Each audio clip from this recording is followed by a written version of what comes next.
Hello guys, and welcome to another discussion video. And earlier today, Nintendo made an unexpected announcement. I mean, that's pretty normal at this point, because they basically do it like every month, and sometimes even multiple times a month. But I mean, they always catch me off guard. I mean, I guess that's the job, but it just really catches me off guard every time. And this time, they announced Big Brain Academy, Brain vs. Brain, which is basically a new game in a series that hasn't gotten a game in 15 years, and only has two games in the series, being on the DS and Wii. So, I didn't expect this at all, and I mean, knowing that Nintendo is actually bringing back, like, seemingly dead franchises and making new games for them, or kind of like reboots for them on the Switch, it just really makes sense, and it's just like, I guess that's a new trend now for the Switch. We're gonna get like games that we really don't expect returning. Like, I mean, I feel like there's a lot of potential for that, but I'm gonna go, for a second, I'm gonna talk about Big Brain Academy overall with like the new game and everything and how I feel about it before I go into the main topic of Nintendo bringing back like dormant franchises. So basically, Big Brain Academy, Brain vs. Brain, is kind of like, it has like a lot of multiplayer aspects in it. I haven't played the other games, I have played the Brain Age series, but I think the older Big Brain Academy games did have multiplayer, but I feel like it's executed differently in this game. But, it looks really good, and I'm really excited about it. And it's another game that Nintendo is actually pricing for a reasonable price, since it's not going to be like $60 or anything, it's only going to be $30, which is actually the same price as Game Builder Garage. So I feel like now Nintendo is kind of rebuilding that tier system of certain games that they had in the past. I think they did that during like other eras, like the Wii and 3DS era, DS era obviously too, but I feel like late into the Wii U era, or early into the Switch era, they basically kind of made every game $60, but now that they're seeing that not everyone is going to buy a game for $60, so it kind of seems like they're just kind of transitioning now into doing like different levels of prices for games. Like you have the main games like Mario Odyssey and Breath of the Wild for $60, and then for $50 you have stuff like Miitopia and WarioWare that are still pretty big games, but aren't really as big or have as much development time into them as like the biggest games. And then like $30 for stuff like Big Brain Academy and Game Builder Garage, and then there's like $20 for much smaller titles like Kirby Fighters 2 and stuff like that, like snipper clips, different things like that. So this game looks really good, and I'm really looking forward to it. Actually, I think it's coming out the same day as Advance Wars, and Advance Wars definitely is a part of this discussion too, since it's definitely a series that Nintendo is bringing back. Even though it's a remake, it's still kind of like new content and a new game technically for Advance Wars. So I'm really looking forward to that. So the main discussion here is how Big Brain Academy and all these other games, like back in 2020 we got Clubhouse Games, which was only on the DS before, it was only like a single game, which actually got another in the series with Clubhouse Games 51 Worldwide Classics. And then there was new Pokemon Snap that came out earlier this year, which is really good. I really enjoy that game, and I'm glad they made a sequel to the original Pokemon Snap. Then we also got Famicom Detective Club, which was basically these two games that got remade, and they were originally like Famicom games, and they were only in Japan, but they were completely remade, which is really cool. Then during E3, we got a whole load of games that were coming from seemingly dead or dormant franchises, like WarioWare Get It Together. Even though WarioWare, it kind of, back when Gold came out, it still kind of seemed like they were doing more with the series. I mean, we really haven't gotten a new traditional WarioWare game since 2006 with Smooth Moves. So it kind of seems like Get It Together is actually like a brand new game in the series that doesn't really have any difference to it. Like, I mean, DIY was more of a WarioWare maker, even though it still had some original micro games. The Game & Wario isn't even a WarioWare game, it's just a WarioWare themed game that has a bunch of mini games in it and still kind of has some aspects from WarioWare. And then WarioWare Gold, yes, that is a WarioWare game, but it's like a collection of older micro games, and it does have a few new ones, but it's basically like WarioWare Ultimate, not like a brand new game in the series. But we're finally getting an actual new game that has new micro games and everything with WarioWare Get It Together. And then moving on, I did talk about this before, but Advance Wars, like, we haven't gotten a game in like over a decade, I think. So I think that's really good that we're actually getting a new game, and if this is successful, we'll probably get like a brand new game in the series.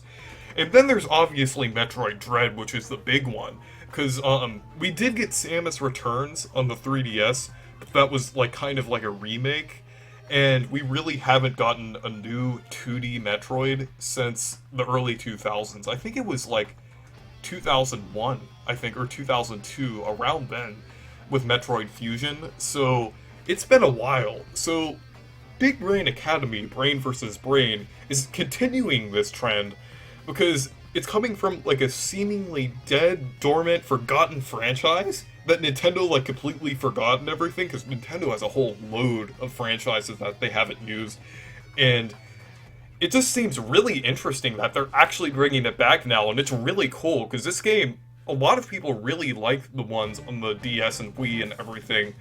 So I feel like Nintendo might actually be kind of like digging into their other franchises that they haven't used, because I feel like maybe Nintendo is actually seeing how different games can be really successful on the Switch. Like, I was kind of mad a couple years ago about how Nintendo had so many dormant franchises and franchises that they haven't used, and they would work perfectly on the Switch and everything with how well it's selling, and these games really need to get more people to play them. So I feel like Nintendo is actually kind of taking that idea into consideration now and actually developing games from like series that haven't gotten new games in a while.